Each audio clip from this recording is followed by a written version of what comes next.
I just finished Jane Austen's classic novel, Pride and Prejudice. I started it on 7th of December 2025. It was Sunday then, and I finished it on Saturday, the 17th of January, just now at 7:20 p.m. And this story of Jane Austen's classic revolves around a family of the Bennets. Mr. and Mrs. Bennet, the mother and father of 5 daughters, Jane Bennet, the eldest, the second eldest, Elizabeth Bennet, Mary in the middle, and Kitty and Lydia, the youngest.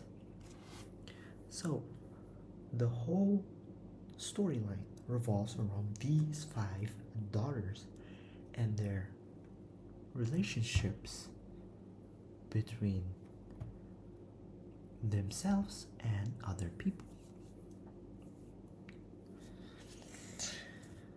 The storyline mainly revolves around the protagonist, the second eldest daughter, Elizabeth Bennet, and her love story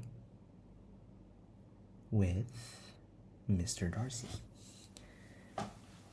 So, the story is as follows. The first line of this book is the most classic, I think, of first line in any classic novel that exists. The first line is as follows. It is a truth universally acknowledged that a single man in possession of a good fortune must in want of a wife. And that man in a possession of good fortune is none other than Mr. Darcy's friend, Mr. Bingley. And so, long story short, this Mr. Bingley bought an estate close to the estate of the Bennets' Longbourn estate. Bingley bought an estate called the Netherfield Park, close to Longbourn Estate, the estate of the Bennets. So, Mrs. Bennet, being the mother of these 5 daughters, wanted Bingley, who were the wealthy man around the block, the new wealthy man around the block, to be her son-in-law. So, she went to Mr. Bennet to see if he could call on Mr. Bingley so that their daughters could get acquainted with each other. So, Mr. Bennet called on Mr. Bingley, and then, long story short, they get acquainted. But on the ball of close family friends of the Bennets, the Lucases. So, this ball happened at the Lucas estate, and the family of the Bennets got acquainted with Bingley and his friend, Mr. Darcy. First impressions happen at this ball. Mainly good first impressions of Jane and Bingley, and not so good impressions on Darcy and Elizabeth. Long story short, Jane and Bingley were fond of each other, but the same could not be said about Darcy and Elizabeth. But later down in the line, these two would marry each other. And how that could happen. first, Jane and Bingley were already fond of each other, but in the middle of the storyline, there was some friction between the both of them. And then Darcy and Elizabeth literally hated each other on their first impression.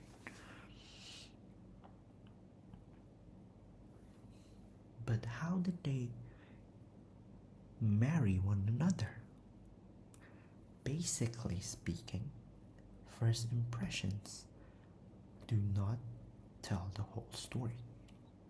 And that is one of the lessons I could take from this book. The first impression on Mr. Darcy was that he was the most unagreeable and most horrid man to ever exist in the world, and that Darcy's first impression on Elizabeth was that she could not, satisfy the criteria of a wife that Darcy wants, and that Elizabeth was, if I could find the quote, and I think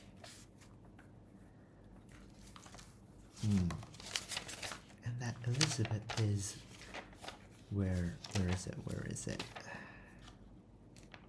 now, and that it would be a punishment to basically at that ball to dance with Elizabeth. It would be insupportable. And then Darcy's first impression on Elizabeth again was that she is, if I could find it, she was tolerable but not handsome enough to tempt me. And that's crazy. That's crazy talk from Mr. Darcy.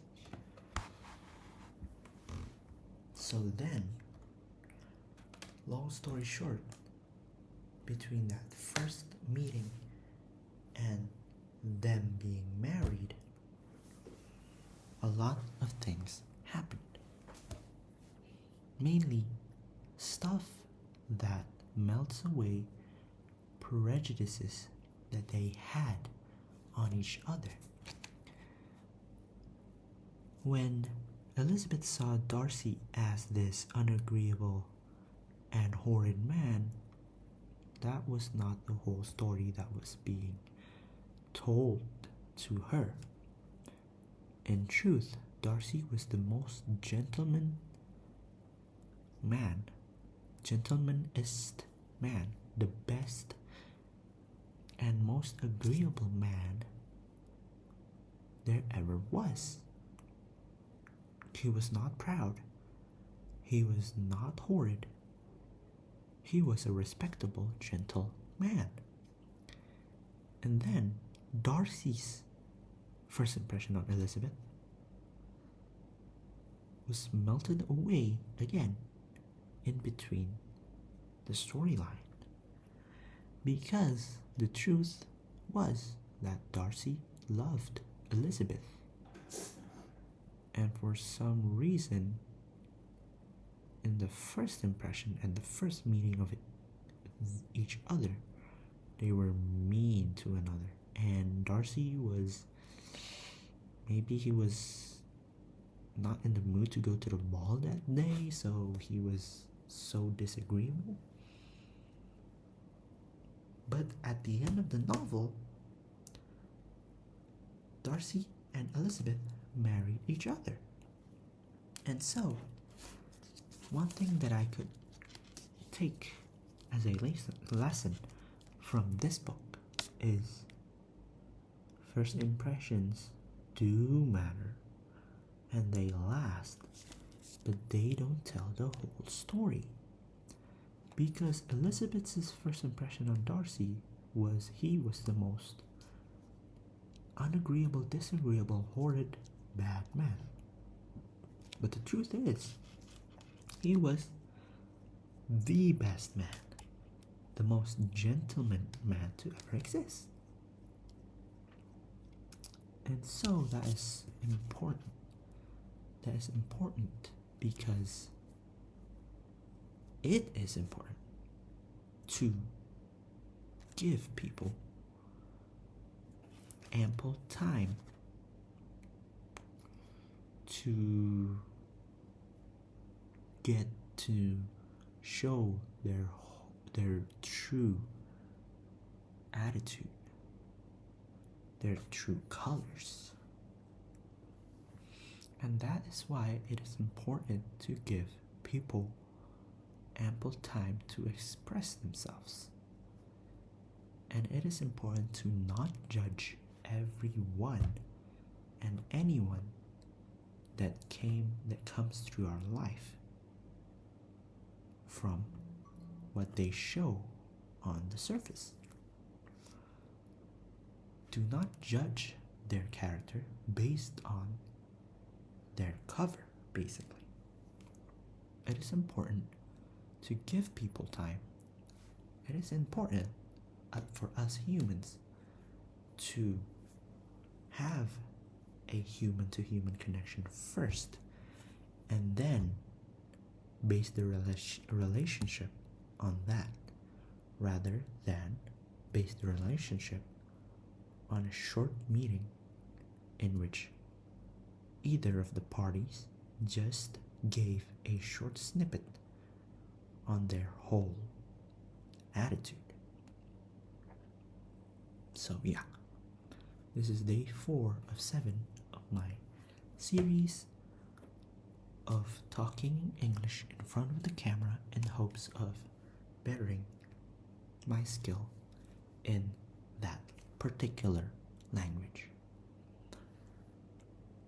It has been a fun night of yapping about Jane Austen's Pride and Prejudice, and I'll see you on the next one. Peace out.